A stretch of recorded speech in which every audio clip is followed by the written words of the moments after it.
Most people are not truly afraid of failure. They are afraid of what failure seems to say about who they are. That mistake means I am stupid. That mistake means I am not talented. That mistake means everyone will see I am a fraud. So instead of living, they start performing.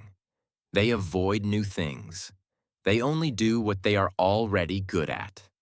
They hide behind perfectionism. And the price is huge, because you cannot grow without mistakes. You cannot learn without being bad at something for a while. You cannot become who you are meant to be if you spend your whole life trying to never look imperfect. Today, we are going to talk about mistakes, why they hurt so much, why you fear them, how your relationship with mistakes is secretly shaping your entire life, and how to use them to learn faster and grow deeper without drowning in shame every time you get something wrong. And if content like this helps you breathe a little easier inside your own process, take a moment to subscribe to this channel. That simple action supports this work, helps these ideas reach more people, and allows me to keep creating videos that respect your humanity instead of treating you like a machine that must always get everything right. Now, let us start with a simple, uncomfortable truth. You were not born afraid of mistakes. Watch a child learning to walk. They stand, they fall, they bump into things, they cry for a second, and then they try again. They do not think, I am so clumsy. I should be better by now. Everyone is judging me. They just try, fail, adjust, and try again. So what happened to you? Somewhere along the way, mistakes stopped being part of learning and became evidence that there is something wrong with you. School grades, harsh parents, humiliating comments, comparisons to others. You learn that being wrong was dangerous. So your nervous system reacts to mistakes not like, oops, data, but like danger, shame, run. This is why even small errors can feel so intense. A typo in a message, an answer wrong in a meeting, a joke that does not land. Your body reacts with heat in the face, tightness in the chest, a flood of thoughts. I am so stupid. They must think I am ridiculous. I should never speak again. Let us slow this down. Mistakes are events. Shame is a story you attach to the event. The mistake says, this did not go as planned. Shame says, this means I am unworthy. If you want to learn faster and grow, you do not need a life without mistakes. You need a different story. To get there, let us look at three things. How mistakes actually create learning. Why perfectionism slows you down. How to change your response when you get it wrong. First, how mistakes actually create learning. Think about anything you are good at now. Reading, driving, using your phone, your job, a specific skill. You did not wake up one day knowing exactly what to do. You learned by trying, doing it wrong, adjusting, and trying again. In your brain, every time you attempt something, connections called pathways are forming. When you try and it does not work, your brain gets feedback. Not this way. So it updates. It builds a slightly different path. That process is what creates skill. Without the feedback from mistakes, your brain would have no reason to change, no reason to improve. From the outside, mistakes look like wasted effort. Inside your nervous system, they are instructions. Turn left instead of right. Use this tone instead of that one. Start earlier next time. Every mistake is information about the gap between how you thought things would go and how they actually went. That gap is where growth lives. If you avoid mistakes, you avoid that gap. You avoid the discomfort, yes, but you also avoid the information. And without information, your learning stays slow and shallow. Second, why perfectionism slows you down. Many people wear perfectionism like a badge of honor. I just have high standards. But perfectionism is rarely about standards. It is about fear. Fear that if you do not perform at 100%, you will not be loved, respected, or safe. So you delay. You wait until circumstances are perfect. You rewrite the message 10 times. You plan instead of acting. You spend so much energy trying not to fail that you barely move. The irony is brutal. In the name of avoiding mistakes, you end up making the biggest mistake for growth. You stop practicing. Imagine two people. One is willing to be bad at something in public, makes many mistakes, feels embarrassed sometimes, but learns quickly. The other waits until they are ready, only attempts what feels safe, and almost never risks visible failure. After a year, who has more skill? Not the one who protected their image, the one who was willing to look imperfect. Perfectionism creates the illusion of safety, but it costs you time, experience, and opportunities. It makes you live inside your head instead of inside your life. Third, how to change your response when you get it wrong. You might not be able to erase your fear of mistakes overnight, but you can change what you do in the moment after a mistake. Right now, your sequence might look like this. You make a mistake. You feel shame. You attack yourself. You hide or overcompensate. We are going to rewrite that sequence. Step 1. Notice the reaction. You say something awkward. You send the wrong file. You forget a detail. Your body reacts. Heat, tension, fast thoughts. Instead of merging with the thoughts, you can quietly name what is happening. Okay, my brain is panicking because I made a mistake. This small sentence creates a little space. The mistake is no longer who you are. It is something that happened, and your brain is reacting out of old training. Step 2. Switch the question. The usual question after a mistake is, what is wrong with me? That question has only one answer. Everything. So your mind starts digging for evidence. We want a different question. What can I learn from this? Or, what is this showing me?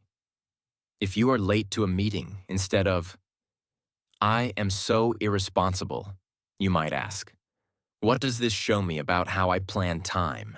Do I underestimate how long things take? Do I say yes to too much? Now the mistake is not proof that you are garbage. It is feedback about a system that can be adjusted. Step 3. Extract the lesson and close the loop. The danger with mistakes is that you either obsess over them or bury them without learning. Extracting the lesson means you take one concrete thing you will do differently next time. Just one. If you messed up a presentation, maybe the lesson is, next time I will practice out loud twice before the day. If you hurt someone with your words, maybe the lesson is, next time I will pause before speaking when I am angry. You do not need a list of 20 improvements. You need one specific action that turns this mistake from pure pain into a teacher. Then, once you write it down or say it to yourself, you consciously close the loop. I have taken the lesson. I am allowed to move on. Your brain will try to replay the moment over and over. You can remind it. We already collected what we needed. Step 4. Practice self-respect in the middle of imperfection. The hardest part about mistakes is not the external consequence. It is the internal attack. The way you talk to yourself after you get something wrong can either wound you deeply or make you stronger. Imagine a friend who is learning something new. They make a mistake and look discouraged. You would not say, "You idiot, you always fail. Everyone hates you." You would say something like, "Okay, that did not go well, but it is part of learning. Let us see what you can improve." You deserve at least the same level of respect you would give to a friend. Self-respect does not mean you deny the mistake. It means you refuse to use it as a weapon against yourself. You can say, "Yes, I messed up there. And also, I am a person who is learning, not a lost cause." Step 5. Redefine what it means to be good at something. Many people think being good at something means never making mistakes. In reality, being skilled often means you are willing to make more mistakes than others and recover more quickly. A good writer does not write perfect first drafts. They write terrible drafts, then rewrite. A good speaker is not someone who never stumbles. They are someone who know how to breathe, refocus, and continue after they stumble. A good partner is not someone who never hurts anyone. They are someone who can apologize, take responsibility, and grow. Skill is not the absence of mistakes. It is the ability to navigate mistakes without collapsing. When you adopt that definition, each error becomes practice in exactly the thing that matters: resilience, humility, adaptation. Step 6. Choose environments where mistakes are allowed. You can do all the mindset work in the world, but if you are stuck in a context where every mistake is punished harshly, your nervous system will stay on edge. Whenever possible, seek or create spaces where learning is valued more than image. Friends who allow you to try new things without mocking you. Workplaces where questions are welcomed. Teachers or mentors who show you their own process instead of pretending they were always perfect. If you cannot change the environment right now, you can still create small pockets of safety. A notebook where you practice. A side project where no one is watching. A hobby where you do not need to be the best, only honest. These spaces become laboratories for growth. You make many small mistakes with low risk, so you can build confidence for the bigger challenges. Step 7. Let mistakes humanize you. One of the secret fears behind perfectionism is that if people see your flaws, they will leave. But think about the people you feel closest to. Are they perfect, or are they human? You probably feel more comfortable with those who allow themselves to be real, who admit when they do not know, who apologize when they are wrong, who can laugh at themselves sometimes.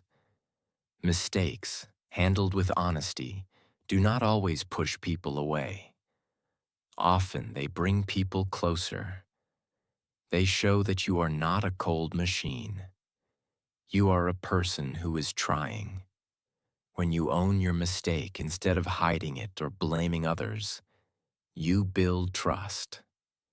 People might not remember a flawless performance, but they remember your courage to be real. So, if you are someone who has been frozen by the fear of getting it wrong, here is what I want you to remember. Your worth does not sit on top of perfect behavior. Your worth is already there, and your behavior is just the way you express it and refine it over time. Mistakes are not the enemy. They are the tuition you pay for the education of becoming yourself. Some lessons will be expensive. A broken relationship, a lost opportunity, a choice you regret. You cannot go back and delete them, but you can decide that those moments will not be wasted. You can squeeze the meaning out of them. You can become kinder, wiser, more awake. And that transformation is worth more than the illusion of a perfect record. So the next time you hear that voice saying, "Do not try, you will mess up," you can answer, "Yes, maybe I will, but mistakes are how I learn. Mistakes are how I grow, and I am more interested in growing than in pretending I am flawless." Do not be afraid of mistakes. Be afraid of a life so controlled, so cautious, that you arrive at the end realizing you never gave yourself permission to truly try. Your future is built not on perfection, but on thousands of imperfect attempts that slowly shape you into someone you could not become any other way.